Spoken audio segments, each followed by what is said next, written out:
এই কোমর ভাঙা সরকার এবং কোমর ভাঙা বিএনপি, এরা বিএনপির ভেতরে প্রচুর লোক আছে যারা জানেন না। দেখেন আওয়ামী লীগ বললে, ছাত্রলীগ বলতে কি ধরনের তাদের ডিফেন্স হয়। এই যে ইলিয়াস হোসেন দেখিয়েছে, রুমিন ফারহানা বললেন ছাত্রলীগ নিষিদ্ধ করে দেবে, এই ধরনের ম্যান্ডেট কে কাকে দিয়েছে। মারাত্মক কথা। একটা ফ্যাসিস্ট পার্টির গেস্টাপো ট্রুপস, আমি তো ছাত্রলীগ শুধু নিষিদ্ধ না, আওয়ামী লীগকে নিষিদ্ধ করতে হবে, আমি হাজারবার বলেছি। আবার বলতে হয়, এবার তো মহসিন রশিদ সাহেবের সঙ্গে আমি অ্যাগ্রি না করে পারছি না। Is wonderful. আমার মনের কথাগুলো ছাক করে খুব সুন্দর করে বলেছেন। আই হোপ ডক্টর ইউনুস ওনার কথা শুনেন। কিন্তু ডক্টর ইউনুস সম্বন্ধে আমার যে রিডিং, আমি তো একটা শব্দ চয়ন ইউজ করেছি, কোমর ভাঙা। এখন এই কোমর ভাঙা সরকার আর কোমর ভাঙা সবচেয়ে বৃহত্তম দল, এই দুইটার কম্বিনেশন হচ্ছে খুবই ডেঞ্জারাস।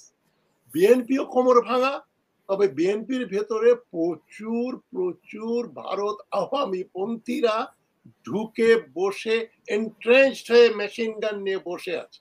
তারেক রহমান তাদের সরাতে পারছেন না, এবং কি করবে আল্লাহ জানে। আমি দুটো নিয়ে খুবই নিরাশ। কোমর ভাঙা সরকার, ডক্টর ইউনুস ভালো ইকোনমিস্ট হতে পারেন, তিনি পলিটিক্সও বোঝেন না, ডিপ্লোমেসিও বোঝেন না। ন্যাশনাল সিকিউরিটি বলে একটা জিনিস থাকে, ন্যাশনাল সিকিউরিটি ইন্টেলিজেন্স বা ন্যাশনাল সিকিউরিটি যে এই ডিপার্টমেন্ট, উনার তো প্রথমেই তো তৈরি করা উচিত ছিল ন্যাশনাল সিকিউরিটি এন্ড স্ট্র্যাটেজির জন্য একজন খুব মানে combination of a retired or ambassador cum general, হয়তো দুইজন কোন রাখা উচিত ছিল, দুই বা তিনজন, একজন আর্ম ফোর্সেস থেকে একজন বা দুইজন, আর ডিপ্লোমেটস থেকে একজন, আর প্রফেশনাল ইন্টারন্যাশনাল রিলেশনস থেকে পড়া এই ধরনের দুই তিনজন লোক নিয়ে একটা ন্যাশনাল সিকিউরিটি কাউন্সিল করা উচিত ছিল। তিনি এখন জাতীয় ঐক্যের কথা বলেছেন। কালকে আমি লাইভে বলেছি যে মিলিটারিকে এঙ্গেজ না করে, পুলিশকে এঙ্গেজ না করে, ব্যুরোক্রেসিকে এঙ্গেজ না করে, এন্ড সিভিল সোসাইটিকে এঙ্গেজ না করে, there cannot be any national security policy. এবং এটা কি ফালতু। ডক্টর ইউনুস সাহেব কথা বলতে পছন্দ করেন, তবে আনফর্চুনেটলি তিনি খুব সস্তা কথা, সুইপিং রিমার্কস করেন। যেমন একটা রিমার্ক কিন্তু ডক্টর ইউনুসের এখনো টাইম বমটা ওনার দিকে যাচ্ছে, উনি কিভাবে ডিফেন্ড করবেন আমি জানি না। উনি বলেছিলেন 2030 সালে, আজ থেকে 6 বছর পরে, বাংলাদেশে যদি কেউ পভার্টি দেখাতে পারে তাহলে তিনি তাকে $1 মিলিয়ন দেবেন। আমি ডক্টর ইউনুসকে বলছি আল্লাহ আপনাকেও বাঁচিয়ে রাখুক, আমাকেও বাঁচিয়ে রাখুক, 2030 সালে ওই $1 মিলিয়ন আমাকে দেবেন। কেননা বাংলাদেশ কেন, আমেরিকাতেও কানাডাতেও গরিব দারিদ্র থাকবে। ডক্টর ইউনুস বলে করছেন বাংলাদেশে নাকি 2030 সালে দারিদ্র থাকবে না। লিখিত লিখিত বক্তব্য এবং ওনার মৌখিক বক্তব্য আছে। তো ডক্টর ইউনুস একটু সুপারফিশিয়াল ওয়ার্ল্ডে বাস করেন, উনি very popular, he could be our asset. Now Dr. Yunus has become a liability. Unfortunately আমাদের এমনই অবস্থা, উনাকে আমি সরাতে বলতে পারি না, উনাকে অপসারণ করলে there will be chaos। এইরকম একটা পরিস্থিতিতে বাংলাদেশ পড়েছে। এবং আমি সুলাইমান চৌধুরী সাহেবের সঙ্গে একটু ডিসএগ্রি করছি এখানে। আমাদের ট্রেড, কমার্স, ইকোনমিক কোনো গন্ডগোল ভারতের সঙ্গে নাই। ভারতের মেইন গন্ডগোল আমাদের জমি, আমাদের ট্রেড। আমাদের এখানে লোক ওদের প্রোডাক্ট বিক্রি করে 14 বিলিয়ন ডলারের trade surplus, that's a huge money for India. তারপরে এখান থেকে ইন্ডিয়ানরা কাজ করে টাকা নিয়ে যায়। এটারও ভারত স্যাক্রিফাইস করতে রাজি আছে যদি বাংলাদেশ ক্যালকাটা থেকে আগরতলার এই লিঙ্ক যেটা করেছে পদ্মা ব্রিজের মাধ্যমে, ওইটা যদি বাংলাদেশ মেনে নেয়, এইটা আনইন্টারাপ্টেড থাকবে। চিকেন নেক শিলিগুড়ি করিডোর যদি চায়না যদি কেটে দেয়, সম্ভাবনা আছে আগামী 10 বছরের পরে হলেও, তখন যেন বাংলাদেশ থেকে এটা আনইনক্লুডেড একটা এই থাকবে, এই রুটটা, এই জমিটা, এই চ্যানেলটা হচ্ছে ভারতের জন্য বহু বহু বিলিয়ন ডলারের সম্পত্তি। কারণ ওটা হচ্ছে লাইফ ব্লাড। এটা যদি না পায়, North East India will be totally out of control, and that will become চায়নার একটা টেরিটরি হয়ে যাবে, বা বাংলাদেশও কিছু অংশ দখল করে নিতে পারবে। মেঘালয়, মণিপুর, ত্রিপুরা ইত্যাদি। ভারতে ওইটাই সবচেয়ে বড় হেডেক।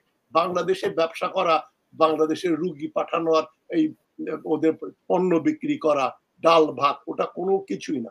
ইকুয়েশনে যদি আপনি একটা বড় ব্যবসা ১০০ কোটি টাকার ব্যবসার সঙ্গে ওইটা হয়তো ১,০০০ টাকা দাম, বাংলাদেশ থেকে ভারত যা পায় ১,০০০ টাকা, আর ১০০ কোটি টাকা হচ্ছে বাংলাদেশের এই রুট, এই transit. Transit is the point. এখন ২ নম্বর প্রশ্ন আমি যেটা বলতে চাচ্ছিলাম, যেটা মহসিন সাহেব বলেছেন, আরে মিডিয়াতে দেখাতে হবে তো যে আপনি ডিপ্লোম্যাটদের সঙ্গে কথা বলছেন, বাংলাদেশি ডিপ্লোম্যাট যারা বাইরে আছে বা বিদেশি ডিপ্লোম্যাটদের সঙ্গে কথা বলছেন। আরে আমি কালকে এক জায়গায় গিয়েছিলাম, একজন একটা বিএনপি একটা মিটিং করেছিল, আমি ছিলাম ওখানে। এই একটা বড় ধরনের মিটিং। সেখানে একজন বলেছিলেন, আমাকে বলেছিলেন যে আমাকে স্যার বলে, যেহেতু আমি বয়সে বড়, শিক্ষকতা করতাম। স্যার একটা কথা আপনি বলবেন খালি, যে ২ দিন পর পর ডক্টর ইউনূস পাকিস্তানি অ্যাম্বাসেডর আর চাইনিজ অ্যাম্বাসেডরকে ডাকবেন আর চা খাবেন ওদের সঙ্গে। খালি পরপর সপ্তাহে একবার করে চাইনিজ পাকিস্তান অ্যাম্বাসেডর দেখা হলো, তারপরে ওটা ফলাও করে টেলিভিশনে আসবে, ডক্টর ইউনূস বলছেন পাকিস্তান অ্যাম্বাসেডরের সঙ্গে and Chinese ambassador সঙ্গে। That would be a tremendous, powerful strategic communication to India and to Bangladeshis and the world. যে পাকিস্তানের সঙ্গে চায়নার সঙ্গে something is brewing. বলছে আপনি চা খাবেন, চায়ের গল্প করবেন, অন্য কিছু গল্প করবেন, but people will think you are coming closer to each other. এটা করতে হবে। এবং আরেকটা ব্যাপার হচ্ছে, এই কোমর ভাঙা সরকার এবং কোমর ভাঙা বিএনপি, এরা বিএনপির ভেতরে প্রচুর লোক আছে যারা জান না, দেখেন আওয়ামী লীগ বললে, ছাত্রলীগ বলতে কি ধরনের তাদের ডিফেন্স হয়। এই যে ইলিয়াস হোসেন দেখিয়েছে, রুমিন ফারহানা বললেন ছাত্রলীগ নিষিদ্ধ করে দেবে, এই ধরনের ম্যান্ডেট কে কাকে দিয়েছে। মারাত্মক কথা।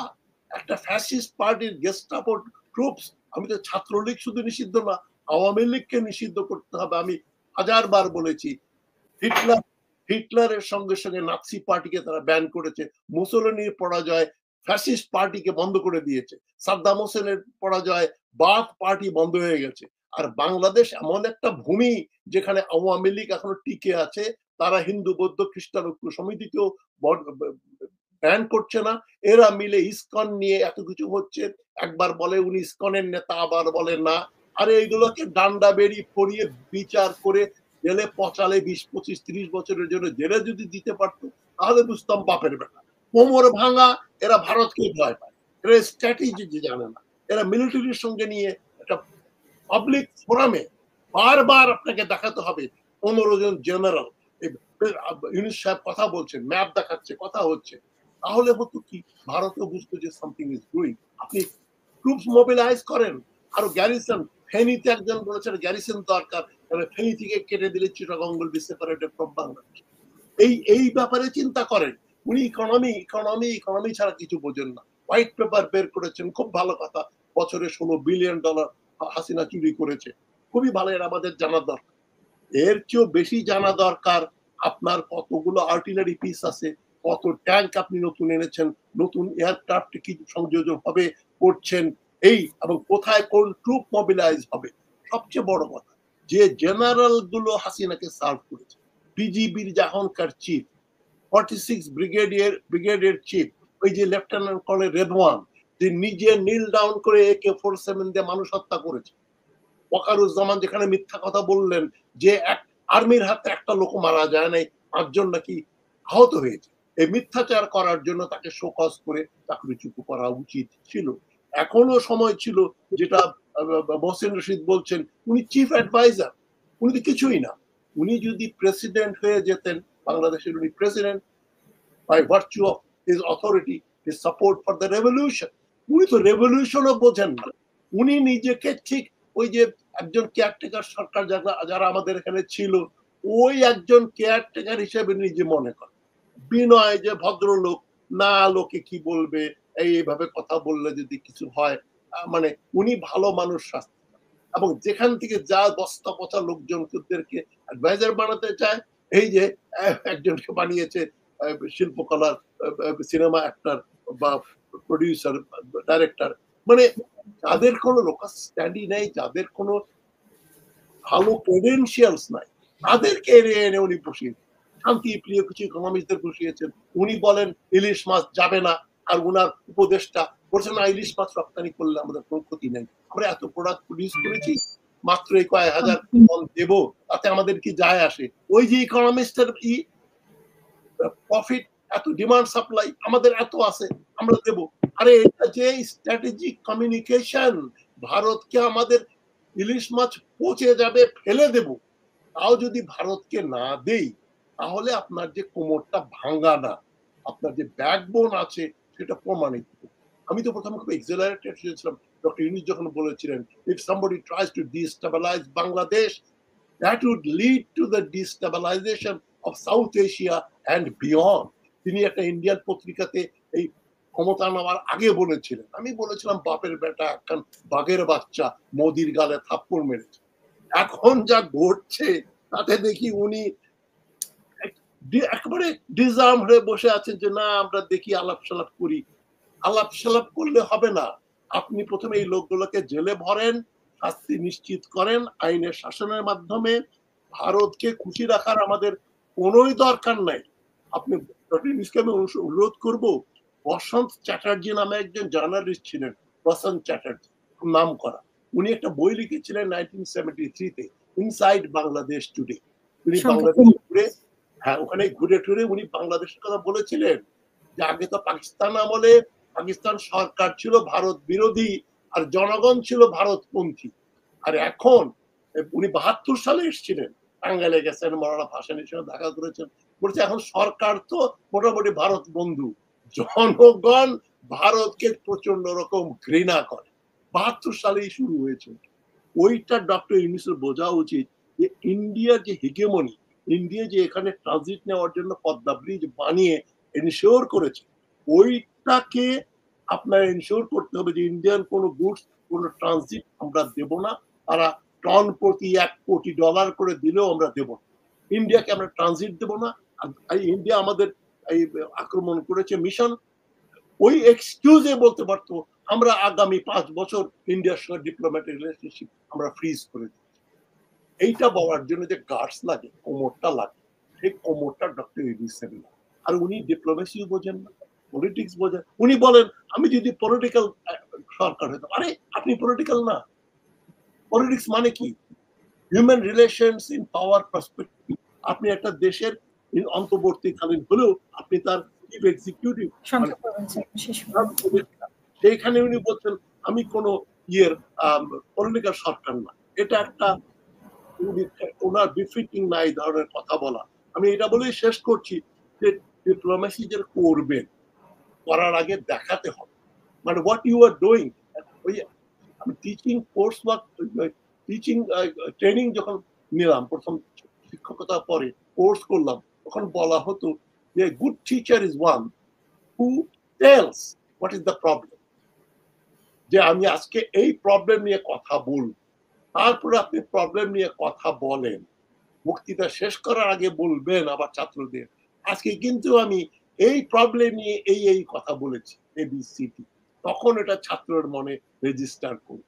So you are running a government, you must tell your people যে আমরা কিন্তু এই করব, ভারত এই করতে যাচ্ছে, আমরা এই করব, এই আমার পলিসি, এবং ওগুলো করে আবার পরের দিন বলবেন আমরা কিন্তু অলরেডি গ্রাউন্ড ওয়ার্ক যেটা ছিল শুরু করে দিয়েছি, আমরা এখন ডিপ্লোম্যাটিক ওয়েতে আমরা আমাদের মিলিটারি, ব্যুরোক্রেসি, সিভিল সোসাইটি, ছাত্র সমাজ সবাইকে নিয়ে আমরা দরকার হলে কম্পালসারি মিলিটারি ট্রেনিং করাবো, করে আমরা দেশকে রক্ষা করব।